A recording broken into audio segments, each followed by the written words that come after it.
Bismillahirrahmanirrahim. I am Mrs. Nazmata from Government College for Women, Dubai Mahal Road, Bahawalpur. This lecture is for class PS, subject functional English. Dear students, today the topic is activize and passivize. I have prepared this lecture in two parts. First of all, we will read about the objectives of the passivize. Objective of the passivize means कि हम क्या क्या topics पढ़ेंगे इसमें, इसकी क्या ज़रूरत है और ये ग्रामर में किस तरह इस्तेमाल होते हैं.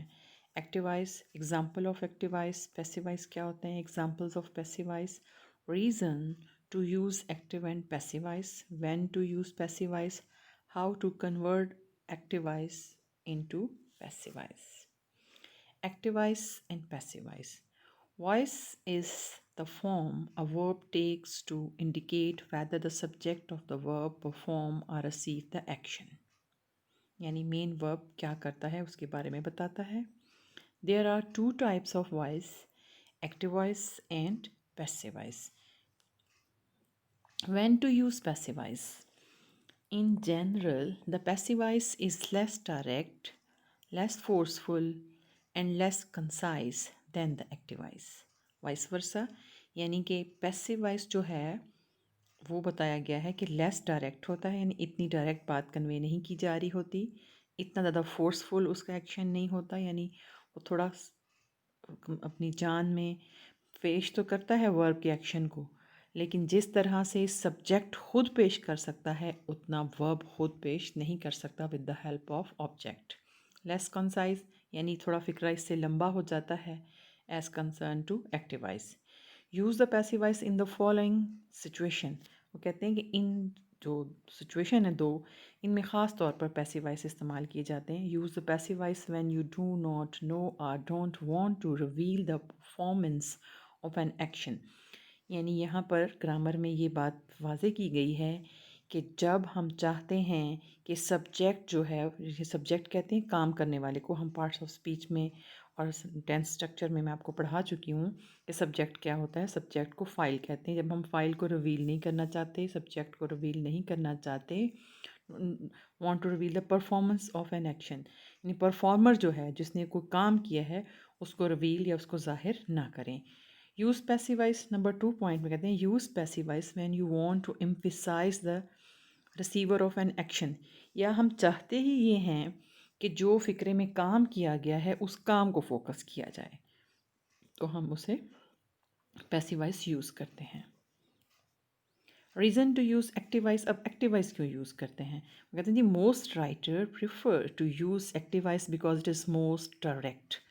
सबसे ज़्यादा इम्पॉर्टेंट ये है कि अक्सर हमने जो लैंग्वेज पढ़ते हैं उसके अंदर जो हमें ग्रामर समझ आती है उसमें होता यह है कि मैक्सिमम फ़िक्रे, ज़्यादातर फ़िक्रे हमारे सामने एक्टिव होते हैं.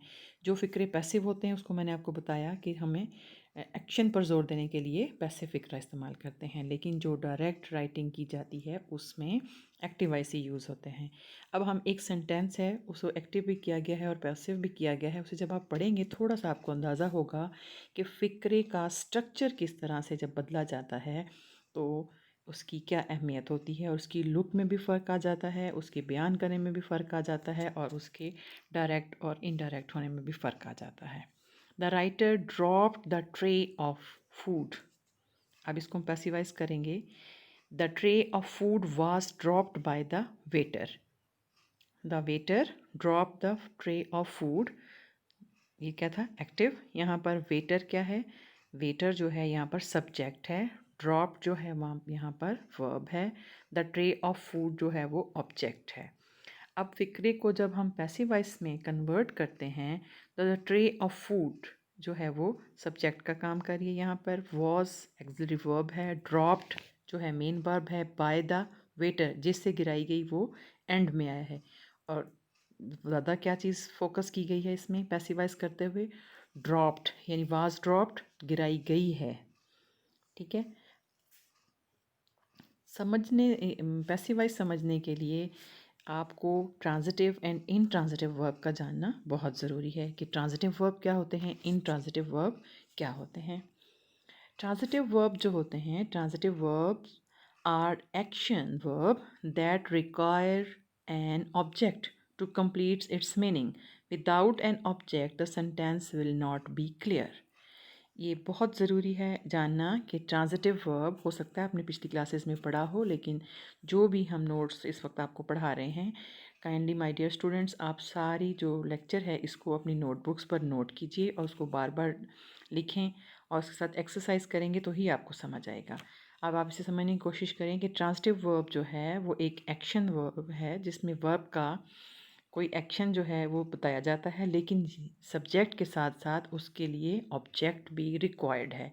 जब तक उसका ऑब्जेक्ट नहीं होगा फ़िक्रा जो है वो क्लियर नहीं होगा. अब इंट्रांजिटिव वर्ब क्या है? Intransitive verb are action verb that do not. Transitive verbs क्या होते हैं? एक्शन वर्ब्स होते हैं जिनके आगे कहते हैं that do not require an object to complete its meaning, जिसमें उसके लिए ऑब्जेक्ट का होना ज़रूरी नहीं है, वो मुकम्मल सेंस दे देते हैं. मसलन आई स्लीप एग्जांपल दी हुई है, they walk, she smiles, he runs. यानी आई स्लीप मैं सोती हूँ, वो चलते हैं, वो मुस्कुराती है, वो भागता है, बात मुकम्मल हो गई, समझ आ जाती है. अब आप एग्जांपल्स और कंपैरिजन में देखिए. Amy broke, she cleans, mom washed, the boy hit. ये क्या हैं? इंट्रांजिटिव एग्जांपल्स हैं. ट्रांजिटिव में मैंने आपको बताया था कि वर्ब के साथ ऑब्जेक्ट रिक्वायर्ड होता है. अब आप सेंटेंस देखिए. Amy broke the antique jar, she cleans the house every day, mom wash the dishes, the boy hit his friend. अब देखिए, ब्रोक वर्ब है, क्लीन्स वर्ब है, वॉश्ड वर्ब है, हिट वर्ब है, एंटीक जार ऑब्जेक्ट है, Amy subject है. उसके बाद यहाँ पर क्लीन्स द हाउस, हाउस क्या है? ऑब्जेक्ट है. Wash the dishes, dishes object है. हिट हिज फ्रेंड, फ्रेंड जो है यहाँ पर ऑब्जेक्ट है. मेरा ख्याल आपको समझ आ गई होगी कि जब तक फ़िक्रे में ऑब्जेक्ट नहीं होगा हम उसे पैसिव वॉइस में तब्दील नहीं कर सकते. हम ट्रांजिटिव वर्ब वाले सेंटेंसेस को एक्टिव वॉइस में तब्दील करेंगे, जबकि जो है इंट्रांजिटिव वर्ब वाले सेंटेंसेस एक्टिव पैसिव में इस्तेमाल, एक्टिव तो होते हैं लेकिन पैसिव वॉइस के तौर पर इस्तेमाल नहीं होते. एक छोटी सी पहले हम एग्जांपल डिस्कस कर लेते हैं ताकि आपको समझ आ जाए कि हम किस फॉर्मेट पे बात कर रहे हैं और हम ग्रामेटिकली किस तरह से इसे ड्राइव करेंगे. How to convert active voice into passive voice. Now convert subject of active voice into object in passive voice and put by before it. यानी एक आसान सा जो एक रूल है वो बताते हैं कि ऑब्जेक्ट को सब्जेक्ट में, सब्जेक्ट को ऑब्जेक्ट में तब्दील कर दीजिए और बाय लगाएंगे. मसलन हमने एक्टिव वॉइस सेंटेंस लिखा है, Mona is writing a letter. Mona subject, writing verb, letter object. Passive voice में से जब कन्वर्ट किया तो सेंटेंस बनता है, a letter is being written by Mona. Letter यहाँ पर ऑब्जेक्ट है, इज़ बीइंग एक्सिलरी वर्ब है, रिटन मेन वर्ब है, बाय मोना जो है वो सब्जेक्ट है. किसी हद तक आपको समझ आ गई होगी कि हम एक्टिव से पैसिव में किस तरह कन्वर्ट करते हैं. एक्टिव से पैसिव में कन्वर्ट करते हुए सब्जेक्ट को जब ऑब्जेक्ट में बदलेंगे तो प्रोनाउंस की जो पोजीशन है वो भी ऑब्जेक्टिव केस में होगी. हम मुकम्मल तौर पर प्रोनाउन पढ़ चुके हैं इन पार्ट्स ऑफ स्पीच में, उसी को जहन में लाइए. आपकी याद दहानी के लिए एक चार्ट ड्राइव किया गया है, इसे गौर से देखिए और अपनी नोटबुक पर लिख के इसकी प्रैक्टिस कीजिए और इसे याद भी रखिएगा. Conversion of pronoun as subject into object, object into subject as per rule. Subject I converted to me. In objective case, I is first person pronoun. We is first person pronoun but it is plural. Plural case में वो क्या होगा? Objective case उसका us होगा. You is second person. Second person का जो objective case you है वो you ही होता है. He converted to him. He is third person. She is third person, it को भी हम थर्ड पर्सन थर्ड में ले जाते हैं, no change. She converted into her, he converted into him. जो भी हम पैसिवाइज करते हुए कन्वर्ट करेंगे सब्जेक्ट को ऑब्जेक्ट को, ऑब्जेक्ट को सब्जेक्ट में, तो हमें सब्जेक्टिव जो प्रोनाउन हैं उनको ऑब्जेक्टिव केस में लिखना होगा। How to convert active voice into passive voice, इसमें अब हम चलते हैं टेंसेस की तरफ कि कौन कौन से टेंसेस हैं, किस तरह से हम इन्हें कन्वर्ट करेंगे। सिंपल प्रेजेंट टेंस में हमेशा इज़ आर एम होता है, और पास्ट टेंस में वॉज वर होता है। सिंपल फ्यूचर टेंस में शैल विल होता है। कंटिन्यूस प्रेजेंट टेंस में एम आर इज़ और बीइंग होता है।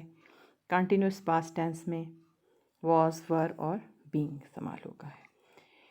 मेन एक्सरसाइजेस की तरफ जाने से पहले आपको थोड़ा सा ये भी जानना बहुत ज़रूरी है कि एक्सिलरी वर्ब्स क्या होते हैं। थोड़ी सी याद दहानी के लिए एक्सिलरी वर्ब्स मैंने लिखे हैं आपके लिए। Am, is, are, was, were, has, have, had, do, does, did, will, would, shall, should, can, could, may, might और मस्ट। ये 23 एक्सिलरी वर्ब्स लिखे हुए हैं। Now note another thing that is very important. Be can be used as an auxiliary verb or the main verb in a sentence. It tells us that an action is happening now or is going to happen in future. यानी be जो है वो हमें tense को indicate करता है. Be is used to make passive. be से हम passive भी बना सकते हैं. R is used for they and we. Was is used for the past tense of an, am and is. Were is used for the past tense of you, we and they. There are some other auxiliary verbs: can, could, may, might, must, ought, should, would. These are also known as modal verb. We should use them to show obligation, possibility and necessity. How to convert active voice into passive voice में ही एक और असूल है जो हम आपको थोड़ा सा डिस्कस करते हैं ताकि आप बेहतर अंडरस्टैंडिंग कर सकें कि किस तरह से हम एक्सरसाइज की तरफ जा सकते हैं। There are 12 tenses in English. All the sentences of 12 tenses in active voice can not be converted into passive voice. यानी हमने आपको टेंसेज भी पढ़ाए क्लास में। आप याद कीजिए कि हमने बताया आपको कि 12 टेंसेज होते हैं तीनों ज़मानों में, प्रेजेंट, पास्ट और फ्यूचर में। वो बताने की कोशिश की जा रही है कि 12 टेंसेज में देयर आर दीज 4 टेंसेज जो हैं वो could not be change into passive voice. There are 4 tenses which can not be converted into passive voice, which are, वो कौन कौन से हैं? Continuous future tense, continuous perfect tense, continuous perfect past tense, continuous perfect future tense. My dear students, जितनी भी slides share की गई lecture में, इन तमाम स्लाइड्स में जो डाटा प्रोवाइड किया गया है, जो कुछ लिखा गया है, आप इन तमाम चीज़ों की एक्सरसाइज कीजिए, इनको अपनी नोटबुक पर लिखें। नोटबुक में जब आप लिखेंगे, इन असूलों को याद करेंगे, तो ही हम एक्सरसाइज की तरफ जा सकते हैं। एक्सरसाइज पर जाने के से पहले इन तमाम असूलों को याद करना बहुत ज़रूरी है। हम अगले पार्ट में, जो हम सेकंड पार्ट एक्टिव वॉइस और पैसिव वॉइस का नेक्स्ट डे पढ़ेंगे, उसमें मुकम्मल तौर पर हम एक्सरसाइज की कुछ टेंसेस आपको बताए जाएंगे और साथ साथ हर टेंस के साथ कुछ जुमले बताए जाएंगे ताकि बेहतर तौर पर आप कर सकें। जब तक आप इसका बेसिक आइडिया अपने अंदर प्रूफ नहीं करेंगे, उस वक्त तक जब तक आपको नेक्स्ट एक्सरसाइज करने की समझ नहीं आएगी। Meanwhile I just want to say कि आप इस सारे नोट्स को अपनी नोटबुक्स पर लिख लीजिए। बहुत शुक्रिया। इंशाल्लाह नेक्स्ट जो लेक्चर होगा उसमें हम एक्सरसाइजेस करेंगे और टेंस वाइज में आपको समझाऊंगी। बहुत शुक्रिया। अल्लाह हाफ़िज़।